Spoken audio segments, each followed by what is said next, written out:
ஆகாஷ்வாணி.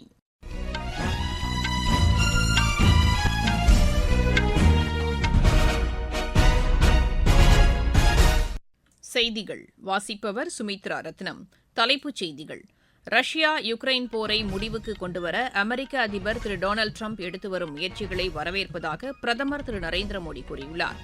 மணிப்பூரில் குடியரசுத் தலைவர் ஆட்சி அமல்படுத்தப்பட்டுள்ளது தாமதமான நடவடிக்கை என்று காங்கிரஸ் கூறியுள்ளது.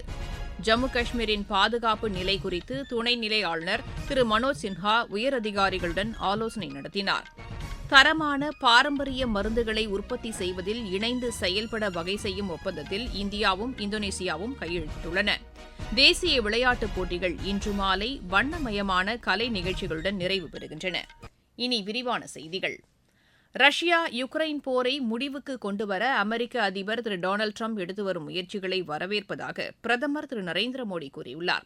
அமெரிக்காவில் அரசுமுறை பயணம் மேற்கொண்டுள்ள பிரதமர் திரு நரேந்திர மோடி அந்நாட்டு அதிபர் திரு டொனால்டு டிரம்பை நேற்று வெள்ளை மாளிகையில் சந்தித்து பேசினார். இந்த பேச்சுவார்த்தைக்கு பின்னர் பிரதமர் வெளியிட்ட சமூக வலைதள பதிவில், மோதலை பேச்சுவார்த்தை மூலம் முடிவுக்கு கொண்டுவர வேண்டும் என்பதுதான் இந்தியாவின் நிலைப்பாடு என்று கூறியுள்ளார். ரஷ்ய அதிபர் திரு விளாடிமிர் புட்டின், யுக்ரைன் அதிபர் திரு ஜெலன்ஸ்கி ஆகியோரை தாம் சந்தித்து பேசிய போதும் இதே கருத்தை வலியுறுத்தியதாகவும் அவர் கூறினார். தாமும் அதிபர் டிரம்பும் இணைந்து இந்தியா அமெரிக்கா இடையிலான இருதரப்பு ஒத்துழைப்பு உடன்பாட்டை தொடர்ந்து முன்னேற்ற பாதைக்கு கொண்டு செல்வது தொடர்பாக பேச்சு நடத்தியதாகவும் அவர் கூறினார். இரு நாடுகளுக்கு இடையிலான உறவை வலுப்படுத்துவதில் திரு டிரம்ப் உரிய பங்களிப்பை அளித்துள்ளதாகவும் அவர் குறிப்பிட்டுள்ளார். அமெரிக்க அதிபர் தேர்தலில் மகத்தான மற்றும் வரலாற்று சிறப்புமிக்க வெற்றி பெற்றுள்ள திரு டொனால்டு டிரம்புக்கு திரு நரேந்திர மோடி வாழ்த்து தெரிவித்தார். இருதரப்பு வர்த்தகத்தை வலுப்படுத்த ஒப்புக் கொள்ளப்பட்டதாக செய்தியாளர்களிடம் பேசிய திரு டிரம்ப் தெரிவித்தார். இந்தியாவுக்கு F-35 ரக போர் விமானங்களை அமெரிக்கா வழங்க உள்ளதாகவும் அவர் கூறினார். கோடிக்கணக்கான ரூபாய் மதிப்புள்ள ராணுவ தளவாடங்களை இந்தியாவுக்கு அமெரிக்கா விற்பனை செய்ய உள்ளதாகவும் அவர் தெரிவித்தார். முன்னதாக பிரதமர் திரு நரேந்திர மோடி இந்திய அமெரிக்க தொழிலதிபரும் குடியரசுக் கட்சியைச் சேர்ந்தவருமான திரு விவேக் ராமசாமியை சந்தித்து பேசினார். இந்த சந்திப்பின் போது இந்தியா அமெரிக்கா இடையிலான உறவுகள், கண்டுபிடிப்புகள், உயிரி தொழில்நுட்பம் மற்றும் எதிர்காலத்தை வடிவமைப்பதில் தொழில் முனைவோரின் பங்கு ஆகியவை குறித்து இருவரும் விரிவாக ஆலோசித்ததாக வெளியுறவுத்துறை செய்தித் தொடர்பாளர் திரு ரந்தீர் ஜெய்ஸ்வால் கூறினார். மணிப்பூரில் குடியரசுத் தலைவர் ஆட்சி அமல்படுத்தப்பட்டுள்ளது. மணிப்பூர் ஆளுநரின் அறிக்கையின் அடிப்படையில் அம்மாநிலத்தில் குடியரசுத் தலைவர் ஆட்சி அமல்படுத்தப்பட்டுள்ளது. இதற்கான அறிவிக்கை நேற்று வெளியிடப்பட்டது. அரசியல் சாசன பிரிவு 356வது பிரிவின்படி இந்த நடவடிக்கை மேற்கொள்ளப்பட்டிருப்பதாக எமது செய்தியாளர் தெரிவிக்கிறார். மணிப்பூர் நிலவரம் குறித்து கருத்து தெரிவித்துள்ள காங்கிரஸ், கடந்த 10ஆம் தேதி திரு பிரேன் சிங் தலைமையிலான அரசு மீது பேரவையில் காங்கிரஸ் நம்பிக்கையில்லா தீர்மானம் கொண்டு வந்ததாகவும், பிஜேபி சட்டமன்ற உறுப்பினர்களின் ஆதரவையும் முதலமைச்சர் இழந்துவிட்டதையே மத்திய அரசின் நடவடிக்கை எடுத்துக் காட்டுவதாகவும் தெரிவித்துள்ளது. இதனால் கடந்த 9ஆம் தேதியே முதலமைச்சர் பதவி விலக வேண்டிய கட்டாயம் ஏற்பட்டது என்றும் அக்கட்சி சுட்டிக்காட்டியுள்ளது. சட்டப்பேரவையின் கூட்டத்தொடரை 6 மாதங்களுக்குள் கூட்ட வேண்டும் என்ற நிபந்தனையை மீறி குடியரசுத் தலைவர் ஆட்சி அங்கு அமல்படுத்தப்பட்டுள்ளது என்றும் காங்கிரஸ் குற்றம் சாட்டியுள்ளது. மணிப்பூரில் குடியரசுத் தலைவர் ஆட்சியை அமல்படுத்தியது மிகவும் தாமதமான நடவடிக்கை என்று திரிணாமுல் காங்கிரஸ் கருத்து தெரிவித்துள்ளது.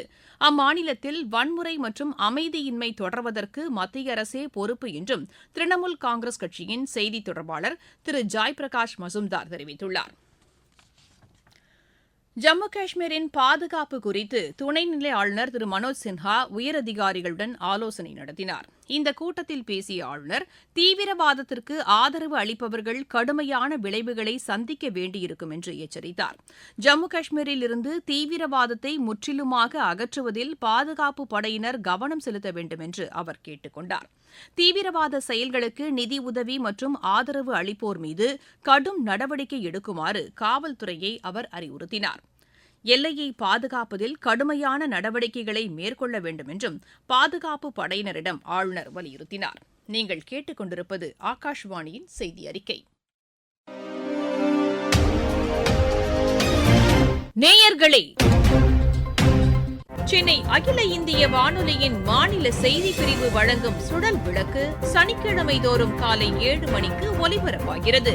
நடப்பு நிகழ்வுகளின் கட்டுரை வடிவிலான இந்த பகுதியில் நாளை இடம்பெறுகிறது பொதுத் தேர்வு எழுதும் மாணவர்களுக்கு உத்வேகம் அளித்த பிரதமர் திரு நரேந்திர மோடியின் கலந்துரையாடல்.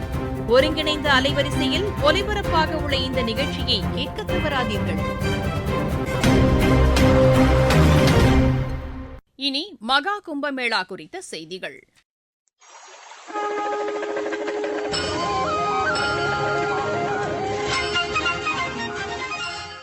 பிரயாக்ராஜில் செயல்படும் கும்பவாணி பண்பலை அலைவரிசை கும்பமேளா குறித்த சரியான மற்றும் நம்பகமான தகவல்களை வழங்குவதாக பிரசார் பாரதி தலைவர் திரு ரமணி செஹல் தெரிவித்துள்ளார்.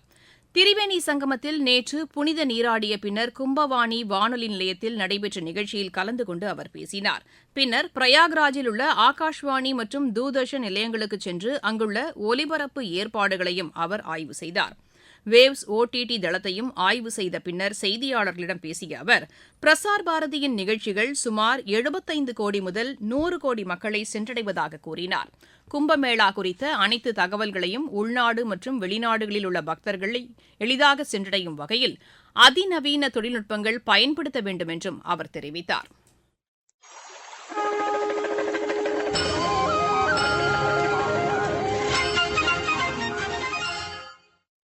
உலக புகழ்பெற்ற செவ்ரான் நிறுவனம் பெங்களூருவில் உலகளாவிய திறன் மையத்தை அமைக்க உள்ளதாக மத்திய மின்னணு மற்றும் தகவல் தொழில்நுட்பத்துறை அமைச்சர் திரு அஸ்வினி வைஷ்ணவ் தெரிவித்துள்ளார். இந்த மையம் எண்ணெய் மற்றும் இயற்கை எரிவாயு துறையில் புதுமைகளை உருவாக்கவும் சிறந்த தொழில்நுட்பம் மற்றும் திறமைகளை வெளிக்கொணரும் இந்தியாவின் செயற்கை நுண்ணறிவு தொலைநோக்கு பார்வை நிறைவேற்றுவதாக இருக்கும் என்றும் சமூக வலைதளத்தில் அமைச்சர் குறிப்பிட்டுள்ளார். தரமான பாரம்பரிய மருந்துகளை உற்பத்தி செய்வதில் இணைந்து செயல்பட வகை செய்யும் ஒப்பந்தத்தில் இந்தியாவும் இந்தோனேஷியாவும் கையெழுத்திட்டுள்ளன. இந்த ஒப்பந்தம் பாரம்பரிய மருத்துவத்தில் தர உத்தரவாதத்திற்கான மைல்கல் என்று மத்திய ஆயுஷ் துறை இணையமைச்சர் திரு பிரதாப் ராவ் ஜாதவ் தெரிவித்துள்ளார். இரு நாடுகளுக்கு இடையிலான கூட்டு ஒத்துழைப்பு, பாதுகாப்பான மருத்துவம் மற்றும் தரம், அறிவியல் பூர்வமான சோதனை ஆகியவற்றை உறுதிப்படுத்தும் என்றும் அவர் தெரிவித்தார். இந்தியாவும் இந்தோனேஷியாவும் பாரம்பரிய மருத்துவம் தொடர்பான தகவல்களையும் தொழில்நுட்பத்தையும் பரஸ்பரம் பரிமாறிக்கொள்ள முன்வந்துள்ளதாகவும் மத்திய ஆயுஷ் அமைச்சகத்தின் செயலர் திரு வைத்யா ராஜேஷ் கூறினார். தேசிய விளையாட்டுப் போட்டிகள் இன்று நிறைவு பெறுகின்றன. உத்தரகாண்ட் மாநிலம் டேராடூனில் நடைபெறவுள்ள நிறைவு விழாவில் உள்துறை அமைச்சர் திரு அமித் ஷா சிறப்பு விருந்தினராக கலந்து கொள்கிறார். மத்திய விளையாட்டுத்துறை அமைச்சர் திரு மன்சுக் மாண்டவியா, உத்தரகாண்ட் முதலமைச்சர் திரு புஷ்கர் சிங் தாமி, மேகாலயா முதலமைச்சர் திரு கான்ராட் சங்மா உள்பட பலரும் இந்த நிகழ்ச்சியில் பங்கேற்கிறார்கள். கடந்த மாதம் 28ஆம் தேதி தொடங்கிய இந்த போட்டிகளில் 32 பிரிவுகளில் நாடு முழுவதிலுமிருந்து 11,000க்கும் மேற்பட்ட வீரர்கள் பங்கேற்றனர். பதக்கப்பட்டியலில் 68 தங்கம், 26 வெள்ளி, 27 வெண்கலப் பதக்கங்களை பெற்று சர்வீசஸ் அணி முதலிடத்தையும், 54 தங்கம், 71 வெள்ளி, 73 வெண்கலப் பதக்கங்களை பெற்று மகாராஷ்டிரா 2ஆம் இடத்தையும், 48 தங்கம், 47 வெள்ளி, 58 வெண்கலப் பதக்கங்களை வென்று ஹரியானா 3வது இடத்தையும் பிடித்துள்ளன.